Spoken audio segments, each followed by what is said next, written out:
This is Tim O'Malley, joined by Tim Priester of Irish Illustrated and John Bryce of FootballScoop.com.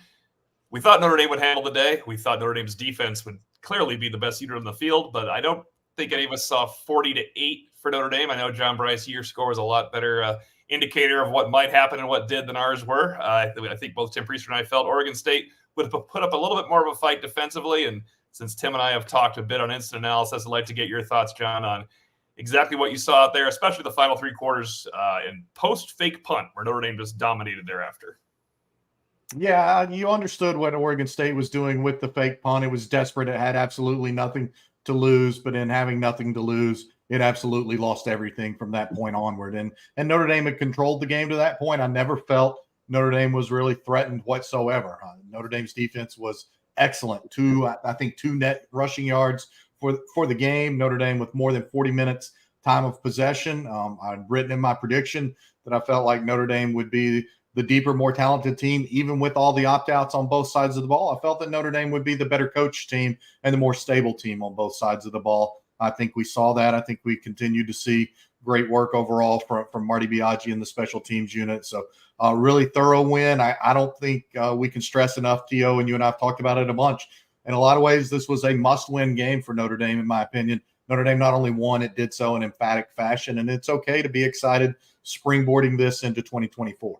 And Tim Priester, before we get to all the fun of the game, you and I were, and I think every Notre Dame pundit or fan felt the Notre Dame defense was going to handle it. And boy, the first 8 drives, nothing for Oregon State. And the 9th drive was when they scored a touchdown. It was when Notre Dame started to sub in a little bit to try to get some more people some experience. But that defensive performance was, as Marcus Freeman said, he'd be lying if he said it was a surprise to him because they really came to play.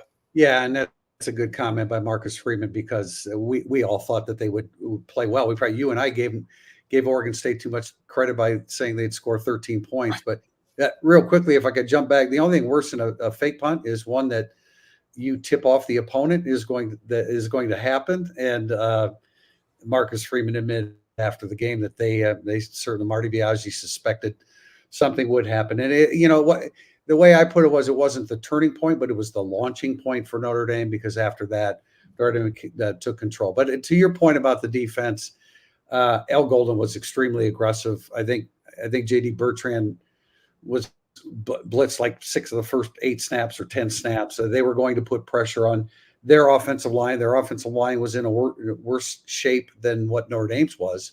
And Notre Dame obviously had to replace their 2 tackles. So 10 first downs for Oregon State, 2 yards rushing, 197 yards total offense, exactly the kind of dominance that you expected from the Notre Dame defense.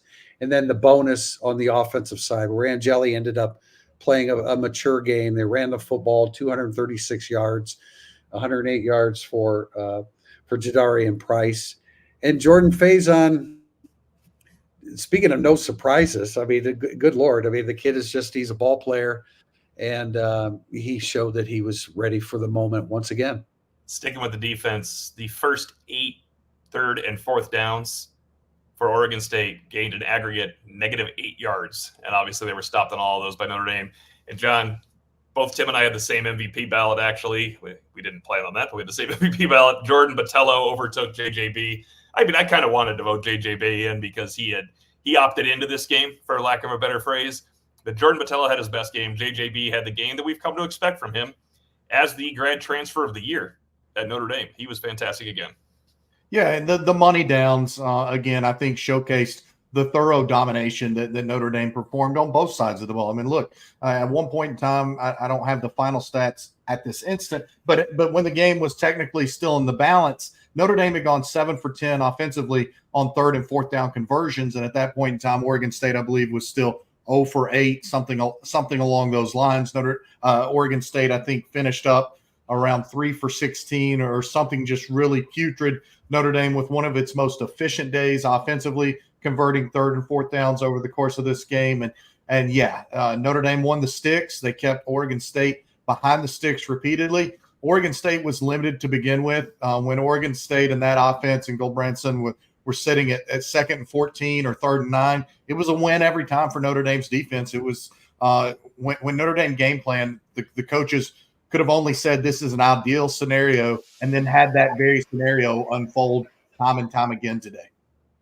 And there was no big plays against Notre Dame, really. The first play of the game was a 12-yard pass where they kind of caught Jaden Mickey on what looked like a wham block you don't see anymore in space, actually. And then other than that, a couple plays. There was one pass we want to highlight, field goal Branson, because everybody needs credit at one thing. As Tim Priester said, near the end of the second quarter, near the end of the first half, rolling right, that was an NFL throw. And then the next play, after another completion, is called back for a hold. Once again, JJB was held. That's another thing he did well. Pulled him out of field goal range. Jordan Batello with basically a pressure on fourth down. The defense was outstanding, but I think the offense is the story that Notre Dame fans will want to talk about because a lot of young guys out there. It was freshmen and sophomores, and the only real senior involved in the day doesn't feel like a senior, Tosh Baker. Other than that, it was freshmen, redshirt freshmen, and sophomores that were doing the damage. And the cleanliness of operation, I'm sorry, TP, I would just say real quickly, the cleanliness of operation stood out for me today. 3 penalties for Notre Dame for a total of 15 yards, a couple of delay of game penalties, and coincidentally enough, those delay of game penalties occurred well after Notre Dame had already seized control of the situation and really just seemed to be sort of being overly selective in what it wanted to do next to the Oregon State defense, TP. Tim, you were talking about, the young guys, but wasn't it great to see Jaden Thomas running around again? He did most of his damage early on. He was targeted 5 times, caught 4 passes for 59 yards, had 40 yards after the catch, which, again, a guy that dealt with hamstring issues all season, to see him get 40 yards after the catch, it was just great to see that. Matt Salerno ended up getting a late reception for 20 yards, which is a great way for his Notre Dame career to come to an end. Jaden Greathouse only had 2 targets, but he caught them both. Didn't make a significant impact.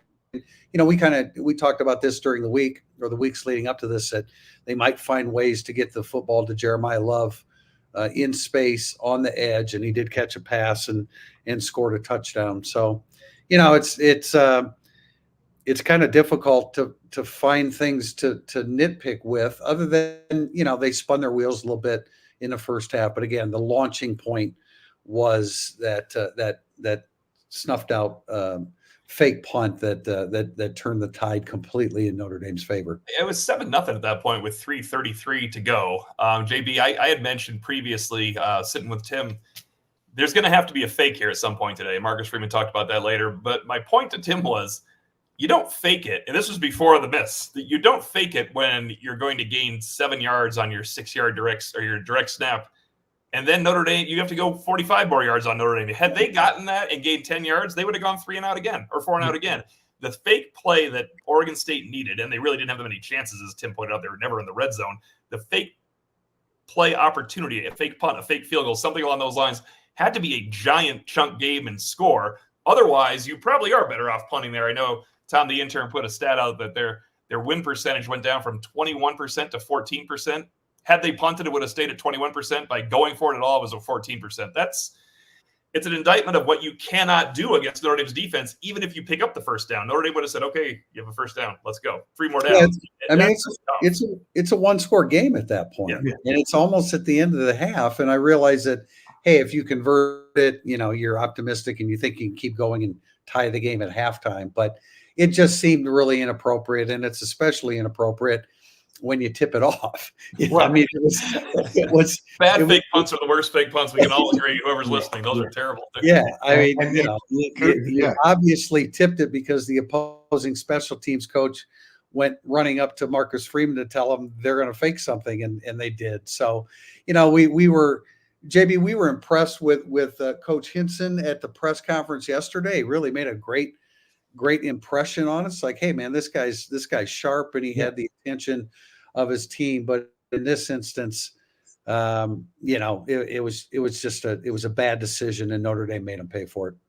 Yeah, and again, that speaks to how well coached Notre Dame is, how well prepared Notre Dame was. Burnham made a great play on that situation, and we discussed in the podcast on Thursday afternoon, I guess it was, that Oregon State was going to have to find some chunk plays here or there because it could not systematically and with any sort of consistency move up and down the field on Notre Dame's defense. I think that was one component for the fake. Obviously, maybe in that situation, you would think, okay, don't you have a fake punt pass in your arsenal? The other thing is, I think that heavily factored into it, they felt like they had to go there because I'm not convinced they believed they could stop Notre Dame from scoring, and they knew Notre Dame got the ball to start the second half. So I think that was a calculated gamble, as much to try and keep possession of the ball as it was to try and set up anything that might give them a score. I think that was going for a fake right there and trying to convert just to hang on to the ball because you were already hanging on for dear life in that contest. But again, Notre Dame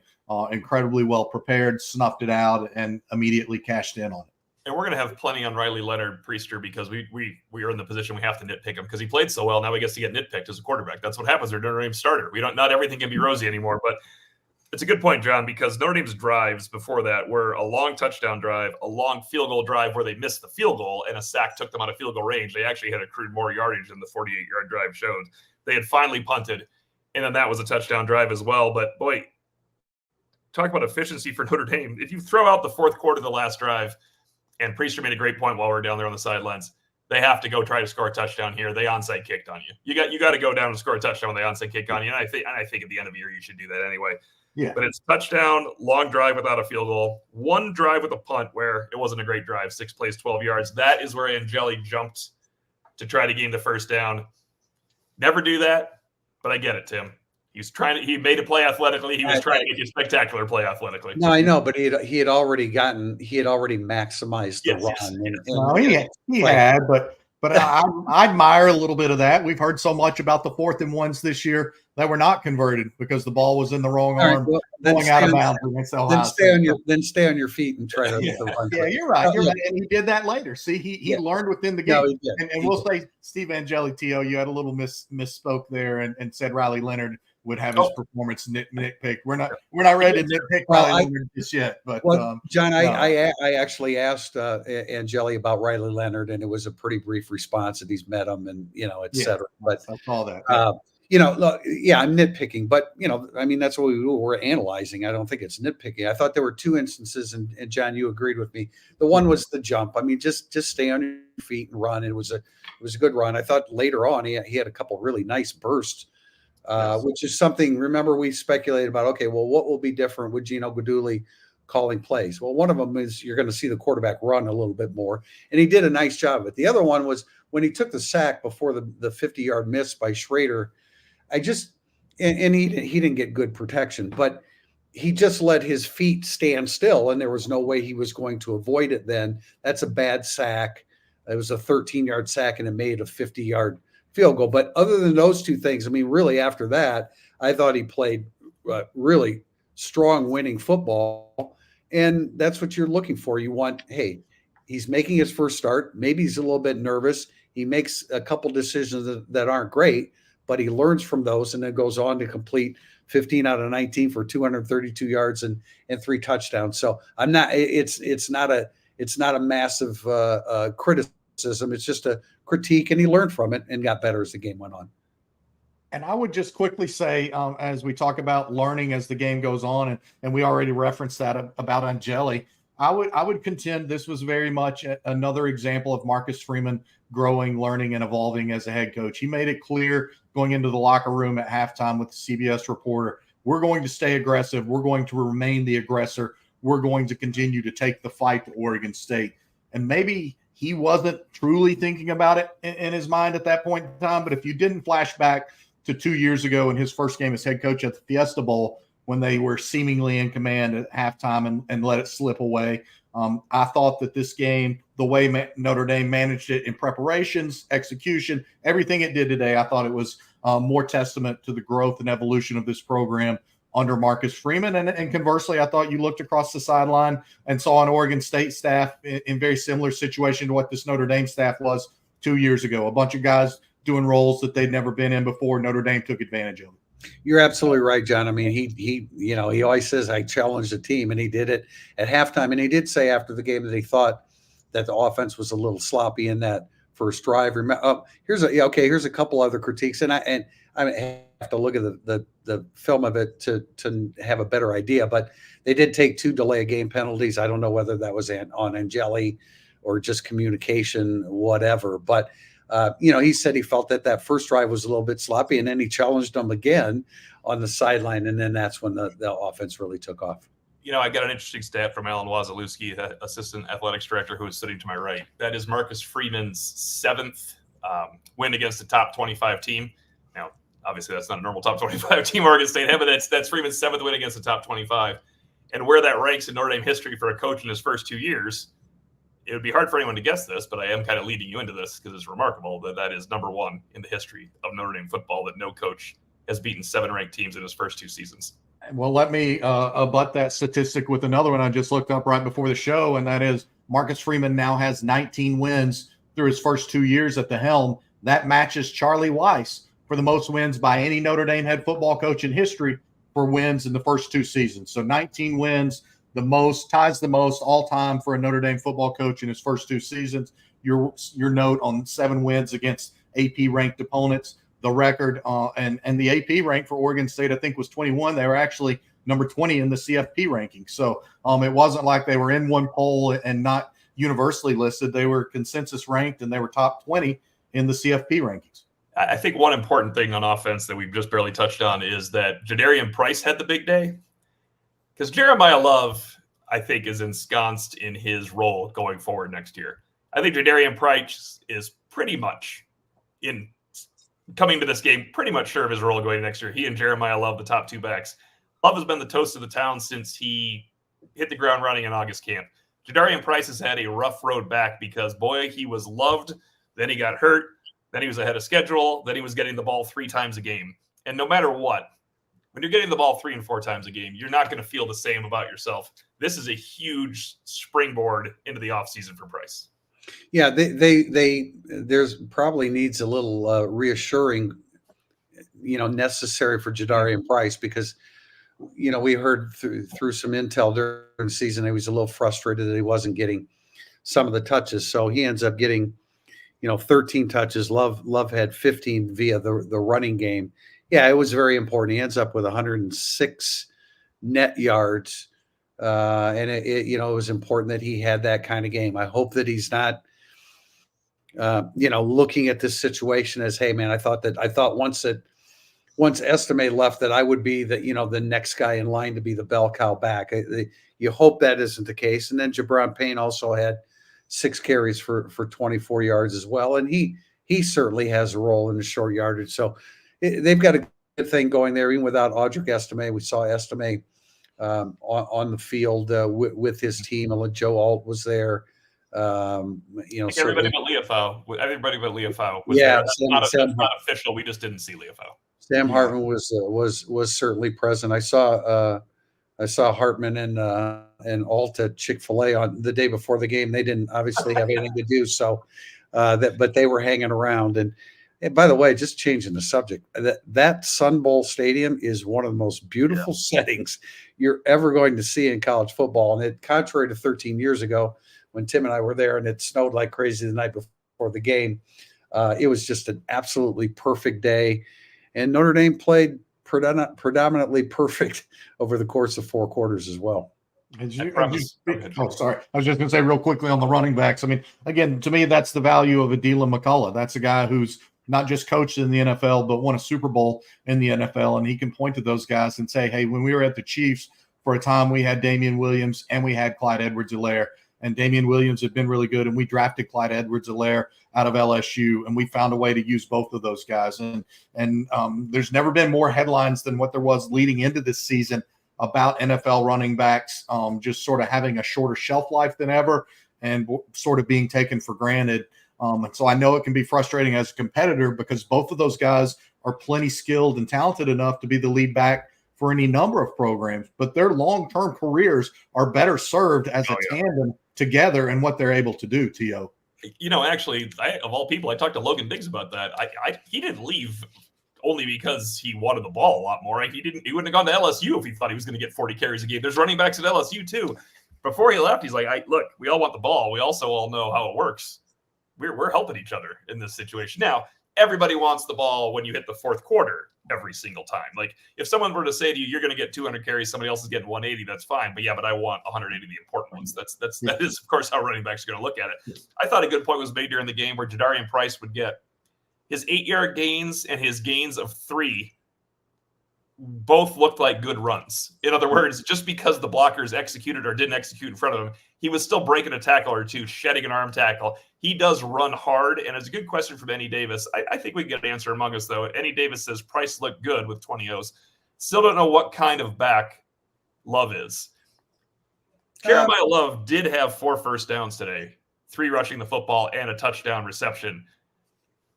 That's a quality game when you're getting 13 touches. He accrued 4 first downs as well. So did Jadarian Price. Well, I think he, like any freshman, he needs to get stronger. And I think he's going to be a lot stronger football player next year. And speaking of that, I think we remember Dylan McCullough's reaction to seeing Jadarian Price for the first time, and he was completely sold on him.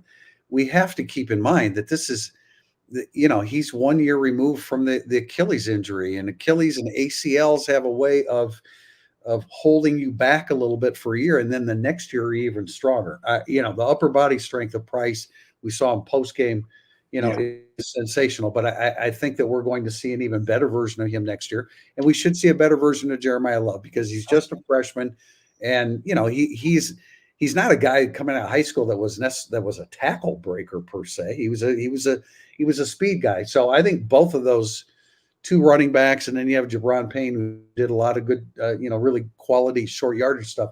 But those 2 other guys, I think we're going to see even better versions of them next year.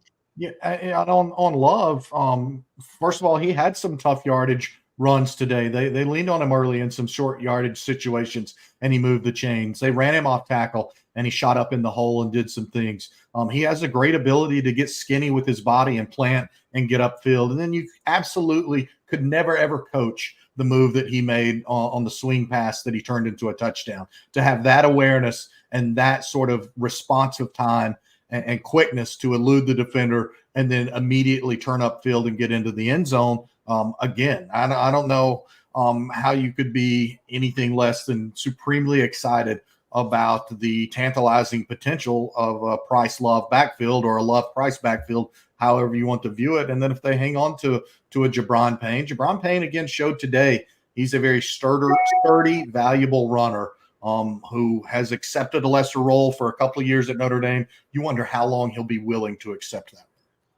Yeah, it's I hope he does, because I think I just base he and Dylan McCullough seem like they're a package deal to me in this situation. That he'll always find a role. If you're the 3rd and 10 back and the 3rd and 1 back, your running back coach favors you in some way because those are very, very important downs.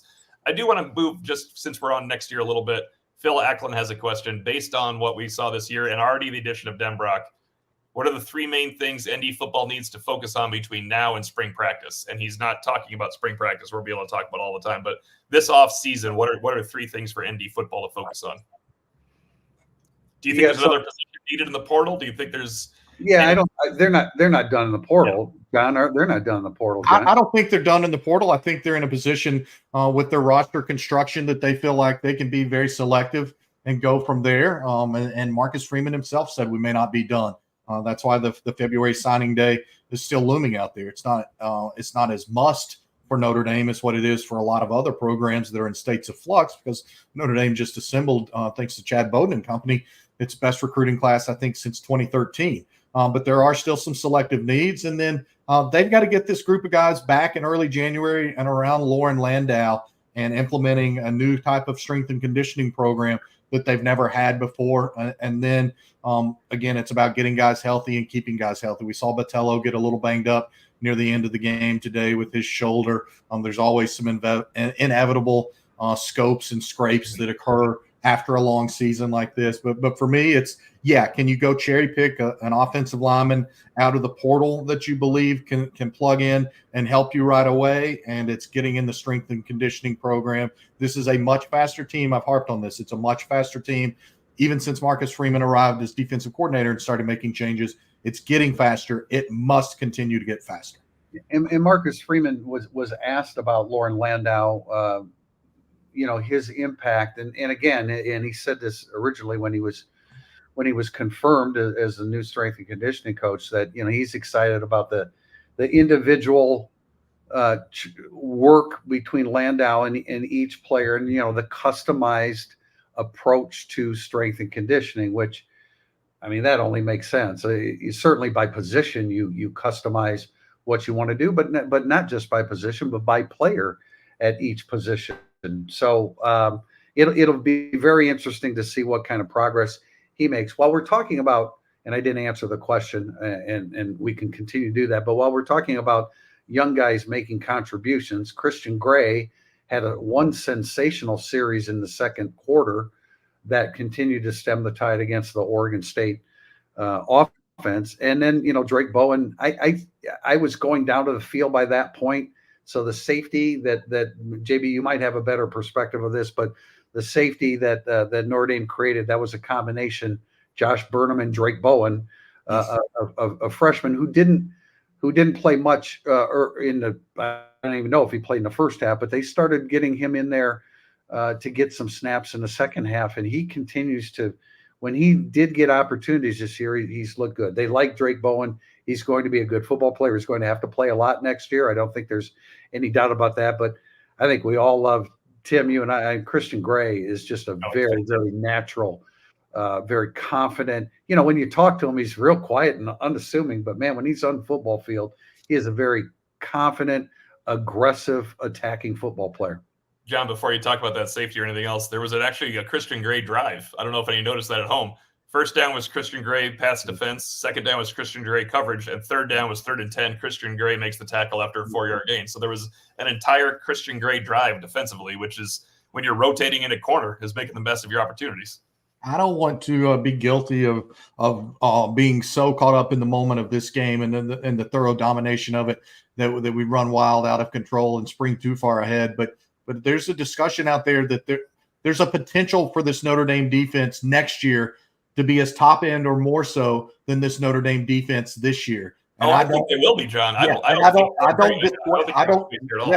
I don't dissuade that discussion at all because of what you just alluded to with the Christian Gray. Josh Burnham just continues to get so much better and better. And hey, let's talk about Jalen Sneed today. He made some plays. He showed up. He dropped into pass coverage, caused the tight end for Oregon State to drop that pass over the middle. Jalen didn't get a hand on it, but he dropped in, read it, pivoted, swiveled his hips, got a hand out trying to break the ball up. Didn't get a hand on the ball, but very clearly obstructed the view of the Oregon State tight end. He dropped the ball. So those guys defensively all did some things for you today. You get Jack Kaiser back, who is just so supremely valuable. And then I want to note really quickly on the offensive side of the ball, as we talk about all these people, this is an offensive line unit starting together for the first time ever today with a bunch of guys, with multiple guys making their first ever career starts. They didn't have a holding penalty all day long. They did not have a holding penalty all day long with the first-time starter at quarterback, with guys starting in the backfield that never started, and with receivers continuing to adjust into roles. Again, that's coaching. That also speaks to the players. I thought that was an incredibly positive element of this game. Tim and I had a conversation pregame with a Notre Dame person. Were you going to say that, Tim? Going. Yep, I knew where this was going. Yeah. And he talked about Kaiser's leadership, and certainly J.D. Bertrand will be missed. I mean, he said his leadership was just outstanding. But the point was made that Kaiser is more of an advisor to the young players than even Bertrand. Not that Bertrand wasn't. He's a great leader, but Kaiser's a little bit more of a communicator. What happened? Bertrand locks into his game, and when he's locked in, it's a little bit hard for him to see some of the peripheral things around him. Kaiser's a little bit more of an advisor to the young players, and we've talked.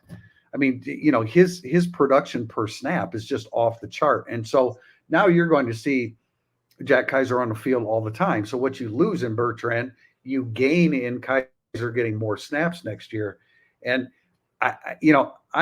I'm always the guy that forgets to bring up Jalen Sneed. And I think you're absolutely right today. He was an impactful football player. I'm looking forward to seeing the replay of the game and seeing everything that he did, because that was an important performance by him today.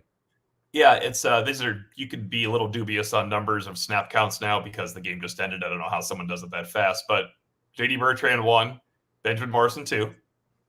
Xavier Watts tied for second, actually. Jalen Sneed next. I mean, that means they trusted Jalen Sneed. That's what we talked about on our podcast pregame. If Jalen Sneed doesn't play a lot, that is a terrible sign. Well, he played the fourth most snaps of the game, so that's a great sign for Jalen Sneed going forward. Yeah, and JB, I gave him I try to do coverage wins as a stat because you're right, he didn't knock that pass down, but he's the reason it was dropped. That's a coverage win for Jalen Sneed, and that's what he has to work on. Is that's not a PBT. Just robotically dropping back, and I'm supposed to cover this spot. I mean, he made a play on the ball, and that's going to be huge for him because he needs a role other than go get it. Yeah, and one more, Jaden Mickey today playing with an incredibly heavy heart and goes out there and lays it all on the line, and you could tell he improved. He played with the heaviest heart imaginable, but he showed progress in his game today. I thought that was critical. He would have actually made the stop on the fake punt if Joshua Burnham didn't swallow it up. He was right there on top of that. How does a kid play like that under the circumstances that he was dealing with the passing of his mother? I mean, great respect. Thrilled for the kid to have a game, a quality game like that. There, it doesn't show on the stat sheet, but it was progress. And Jaden Mickey is. He is, I mean, from my perspective, he has struggled the majority of 2 years, but stepped into the starting lineup, had a presence on the field, and I think that, he's a guy. When he came in, I mean, his attitude and his aggressive approach, is something that can really help Notre Dame moving forward. And I think all of us just want to say that, all the best to Jaden Mickey and his dad and the family, because it's obviously a really difficult time. Some things are it's hard for us to comprehend and understand at times, but there are things that are a lot more important than the football game. Yeah, you couldn't said so well, TP. I want to say from a tactical standpoint, not to be callous, but just talking about football as we speak about Mickey and the way he played today. Once again, Jaden Mickey, Jalen Sneed, these guys, Christian Gray, they're all going to benefit from keeping Al Golden in place moving forward. We saw the leap from this defense year 1 to year 2. They bring back so many key pieces. They continue to recruit really talented guys. They're keeping the nucleus of that defensive side of the coaching staff together. I think all of those things are really important to evaluate and assess moving forward for Notre Dame. I think they're critical. So people that don't know, JJB was one of the, was it 5 players, Tim, that came in to speak post-game? They had a big collection of players coming in post-game. And Benjamin Morrison did too, and he had Mickey's name on his wristband. And I think, obviously Morrison had the pick, but one of the reasons he came in was to talk about Mickey. And he talked about how Mickey has pushed him this entire time. And I thought that was a good moment for them all. JJB had a chance to talk about being named a captain for the game. And I'm telling you, I said it to a Notre Dame official. I go, that's the graduate transfer of the year. And he goes, that's not even close. And then he said the other guy, when he goes, Thomas Harper would be up now too. Yeah. he was number 2 as well. But JJB, great guy to show. Come to Notre Dame. I mean, I know they got open already, but come to Notre Dame, play this role. He's now a better pro prospect than he ever would have been. He learned a lot about football, and he honed his game far more than he would have playing a rotational role. Oh, yeah. From the first time we met with Benjamin Morrison, he's always been extremely impressive in interview situations. But from the first time we met with him, and I think virtually every time we've spoken with him, he credits Jaden Mickey for, helping bring out the best in him. Jaden Mickey is a very brash, outspoken football player, and that's not necessarily who Benjamin Morrison is. And I'm not, Morrison was probably going to have 8 interceptions through his first 2 years regardless. But I think Mickey's attitude has had a positive impact on Benjamin Morrison, because he's brought some of that savvy and some of that personality out in him. Good question from Kevin Cunningham. I know we're trying to balance today's game and what else is going on, but this is DJ Brown's last game. As of now, who's your safety replacing DJ Brown next year alongside Xavier Watts? Sure. I think mine's Schuler. I think mine is training Don Schuler. Yeah, he has a presence on the field. I think we saw a little bit of that today. He has a little bit of swagger. He won a starting special teams job too. He was out there in kickoff coverage starting special teams. They liked him when he came in, and then he got a little banged up, and it was difficult for him. Well, it ended the balance of his spring that re-entry, right? And so that set him. That, I mean, they're all there were so many veterans too. Like Chris O'Leary loved the reserve power he had in. I still say DJ. If DJ Brown was a reserve, he'd have been an awesome reserve as opposed to a 600 snap guy. But DJ Brown, Tim, Ramon Henderson, even Antonio Carter, he just liked his older guys. And when Don Schuler got hurt, I remember thinking, fair or not, that's it. I mean, that's it for learning the defense and playing ahead of those guys. T.O., you maybe said it best to talk about the presence of an Don Schuler. And he just has a demeanor about him that you can see and feel on the football field. Just the way he carries himself. There's a confidence there that he's expecting to make big plays. And then he's a pretty athlete, as a coach said to me. When you see him, he looks really pretty out there. He looks good in the pads, So, that's who I would lean toward moving forward. I think he has positioned himself to have the opportunity to springboard into a starter or one of the top 3 guys that rotates and plays a ton. And what a blessing. I mean, Howard Cross and Riley Mills are coming back. And that could have gone both of those. One or both entire conversation. It does. It absolutely does. And we saw at one point, I turned to Tim and I said, Mills is playing some strong side defensive end. I don't know whether, again, looking forward to watching the tape of it to see if he got more snaps there. But I mean, those guys, at the very least, they hold the point of attack. They don't get pushed off the football. There was a time when Riley Mills did. And I turned to Tim at one point today, and it's like, not only has Riley Mills learned how to get off blocks, but he's making tackles while being blocked, which I don't hear that conversation or that topic very often, but it is a skill to have somebody in your grill and you're being blocked and you can still reach around him and make a play and shut down the running game. He has become, I wasn't sure we were ever going to see it, to be frank. I mean, how many times I said about him not getting off blocks. He gets off blocks. He makes plays. He's a barrier in there. And with Cross and Gabe Rubio, and then we'll see how Jason Ane develops and Heinisch and some guys like that. They are stout, man. That they have a stout middle of the line, and maybe hopefully Jordan Batello can build upon what he did today. Did I miss that it was announced at some point that Batello was coming back? I may. No, it just be kind of Al Golden wanted him back. We talked to Golden about that. Jordan Batello did not opt out. I asked Marcus Freeman because I want to get some quotes on Jordan Batello. Tell me about his evolution. You've coached him for 3 years, not 2. He coached the defense with Batello. This is the first time they found him a role. And then Tim Priester followed up as he told he was coming back. And he said, yes, although you're not going to say no at that point either on the podium. So, let's be fair to the moment. I don't know if he would actually have said no right there, but I do expected back. We deal with 2,000 issues per team per year. Yeah.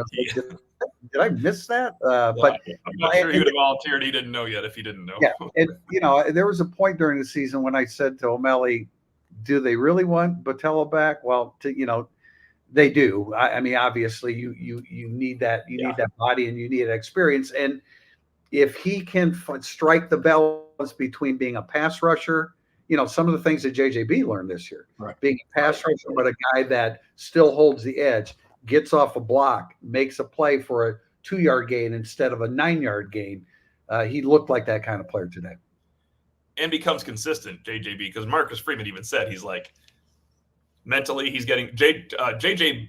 I keep calling John Bryce JJB. JJB said Batello's getting better mentally when I asked JJB about it. For a fellow teammate to say that means it was a journey for him because otherwise you don't bother saying something like that. And Marcus Freeman said we want consistency on the edge. He's not consistent yet. I'm saying that he is now showing it's possible. 2 years ago, or I think it was 2 years ago, Tim, we were on a podcast and I said, I have never seen that guy win a pass rush rep or a pass rush rep in a game against someone that wasn't like South Florida, where you just go and beat him around the edge. Now you see Jordan Batello winning reps. He's putting games, he's stacking reps in a game. And I don't know if he was the MVP. Obviously, Javonte Jean-Baptiste was great today. But the key is the two of them on the edge.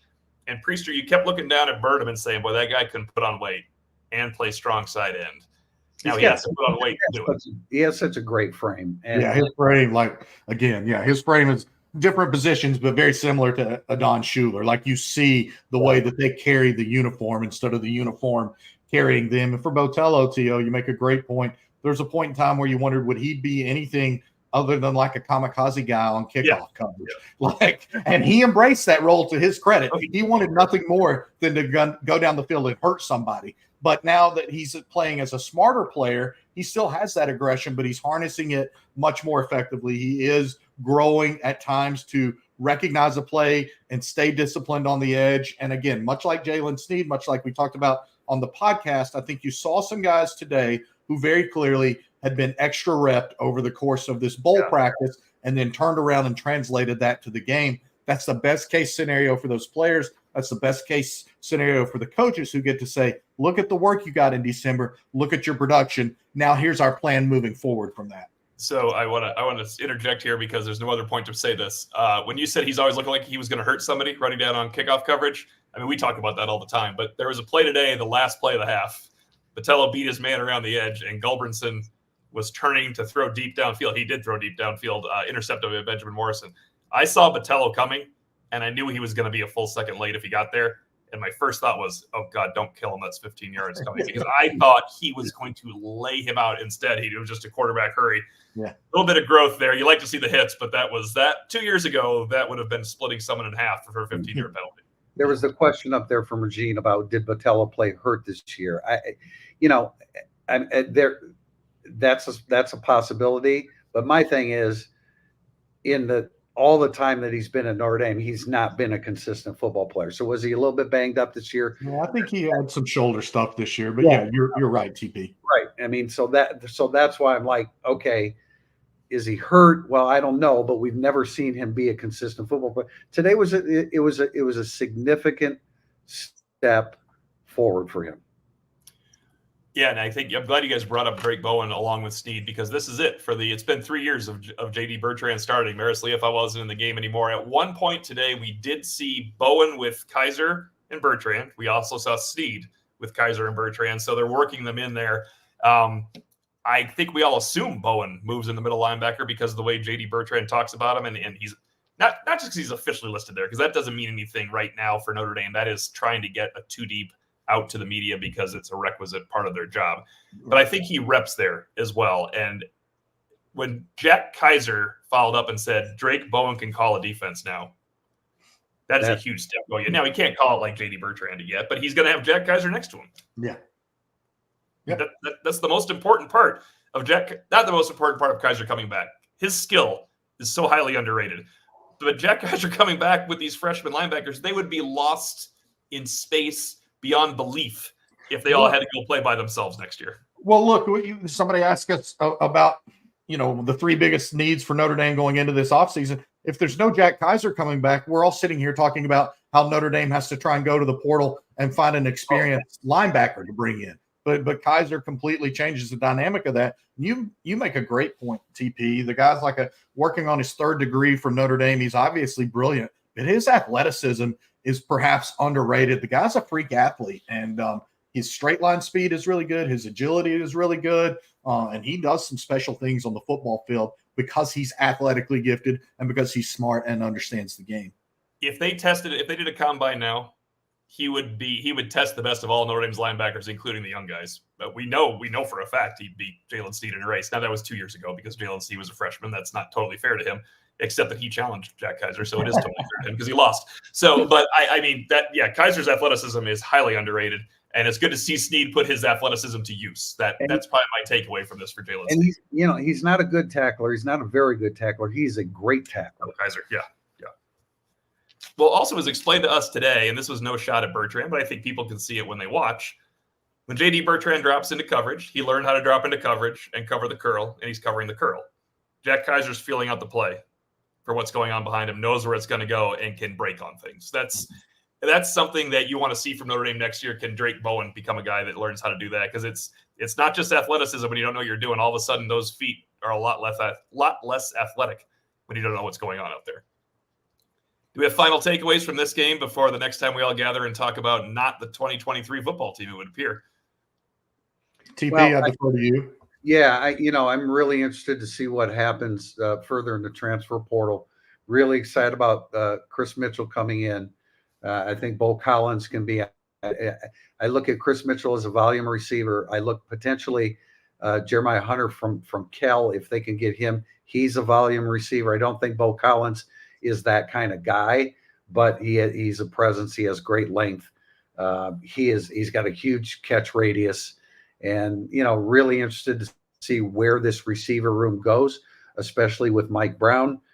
Jordan Faison complimented him again today, and Intel has told us, and Marcus Freeman told us that he didn't tiptoe into the receivers room. A lot of guys will come in and say, "Hey, I'm new here. I just want to blend in. There's a bowl game. My voice doesn't carry yet." Apparently, Mike Brown's voice carries now. And I don't know how much influence he had. Jordan Faison was, who was it? We had a question this week about, okay, who's going to be the MVP, and it can't be Jordan Faison. No, they said, who's your pick? It was Siggles, who writes it a lot to podcast. It was, who's your pick to click offensively of the young guys, and it can't be Faison, who's in the MVP category. We kind of joked and laughed. That's just true. But I'm really excited, and you want to see the chemistry that Riley Leonard develops with that group, and then Mike Denbrock as well. It's really exciting to see, or to think about. Okay, Notre Dame put up really good cumulative offensive numbers this year, but as we know, in the big games, they weren't good. It wasn't sufficient enough. So, you add Denbrock, you add the influence of Mike Brown, who has experience turning nondescript 3-star recruits into NFL draft picks. So that's where I'm focused. We know the defense is going to come back and be veteran, and you have questions like who's going to be the other safety and some of those other things. Nickel, they've got to settle on a situation there, whether it's Jordan Clark or somebody else. But I'm really particularly interested in the evolution of the offense, particularly the receiving core, which never had an opportunity this year to be at full strength.